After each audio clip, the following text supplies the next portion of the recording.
Pinilit kong maging normal muli ang buhay ko. Hindi ko sinagot yung message sa akin ni Franz. Gusto ko na kasi talagang maging normal na teenager lang.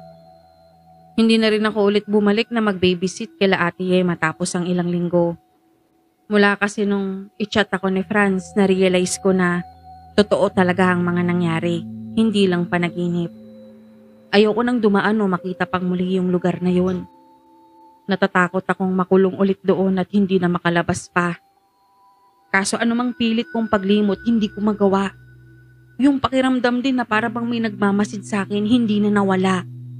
Kahit nasaan ako, kahit nasa loob ng simbahan, kahit maraming tao sa paligid ko, hindi maalis yung pakiramdam na may nagmamasid sa akin at hindi ako safe. Natatakot na rin akong matulog, kaya naapektuhan ng malaki ang pag-aaral ko. Nakakatulog ako sa ibang klase, lutang na lutang ako. Hanggang sa mangyari na naman ang kinatatakutan ko. 7:00 pa lang naman noon ng gabi.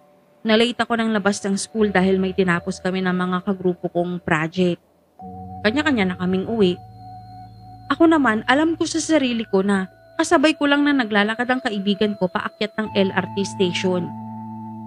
Inakala kong normal lang kami nagkahiwalay dahil nga sa dami ng mga tao.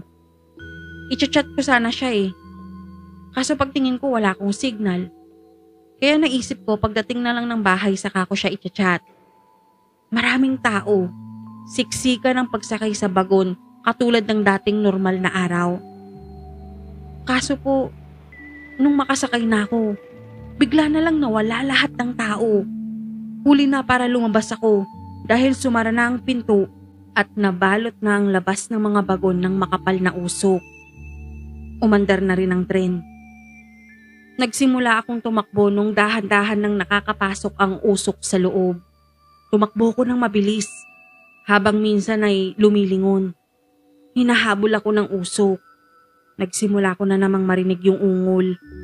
Nagsisitindigan lahat ng buhok ko sa katawan. Napapagod na ako nung may maaninag ako sa labas ng bintana. May hugis. Tapos naging tao. Si Nelia. Hindi siya tumatakbo pero para siyang lumulutang sa hangin. Nakangisi siya sa akin at simulan niyang iumpog ang ulo niya sa bintana.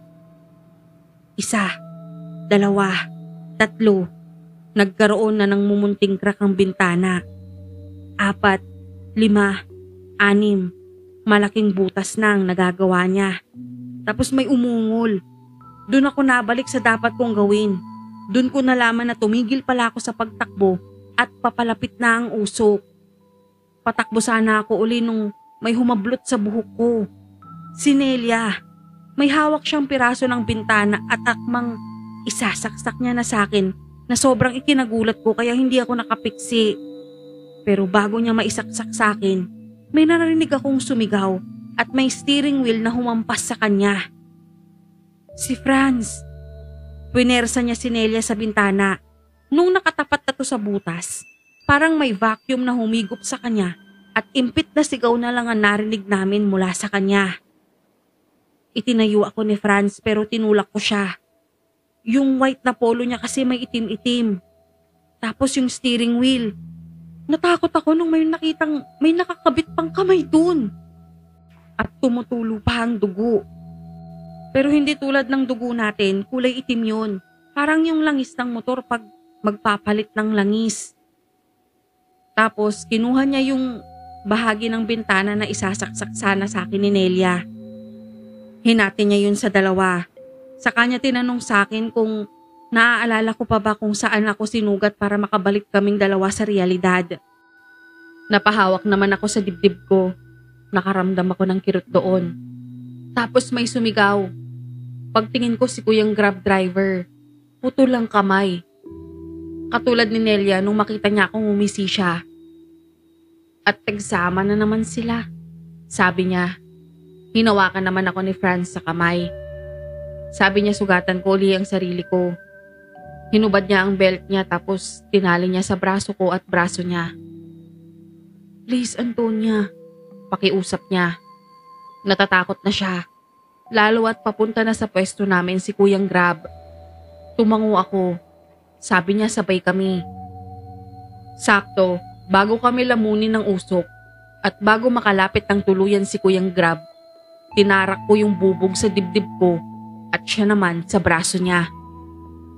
Nagising ako dahil sa pagkasampal sa akin ni Franz sa pisngi. Alam ko na bago ko kumpirmahin sa kanya na wala na kami sa Metro Manila. Iba na kasi yung amoy ng hangin. Amoy dagat. Nakatali pa rin ang braso ko gamit ng belt niya sa kanya. Hindi niya yun tinanggal hanggat hindi kami nakararating sa bahay nila. Taga doon siya, malayong malayo sa Manila.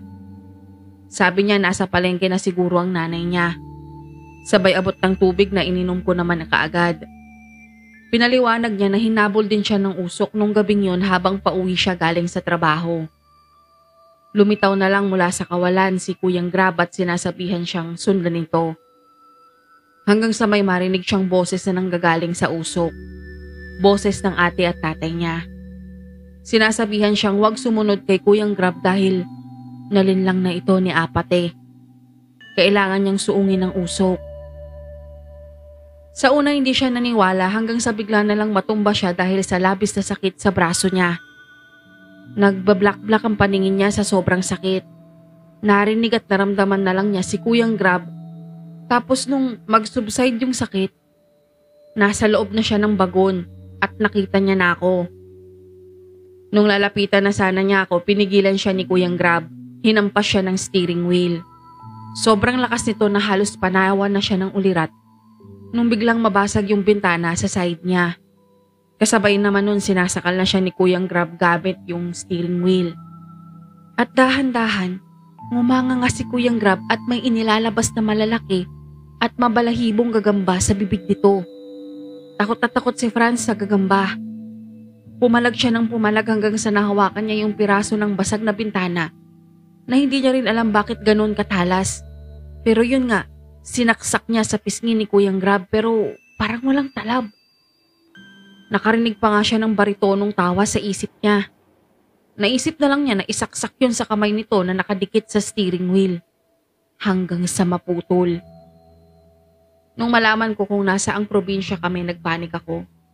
Pero kinalma niya ako tapos hinarap sa wall clock nila. Hindi ko pa magets noon. Tapos hinatid niya ako sa bus station, binayaran ang pamasahe ko, binigyan ako ng pera, tapos kinuha niya yung number ko. Sinave niya ang number ko sa phone niya at sabi niya, may mga aayusin lang din siya at luluwas na siyang Maynila. Isang buong araw ang naging biyahe ko. Kabado akong sobra nung pumasok ako sa bahay namin. Akala ko kasi pagagalitan ako. Pero parang hindi ako nawala ng halos 2 araw. Tapos tumunog yung phone ko. May nag-chat. Kaibigan ko. Sabi niya, si Tony ang sama. Iniwanan ako sa station kanina.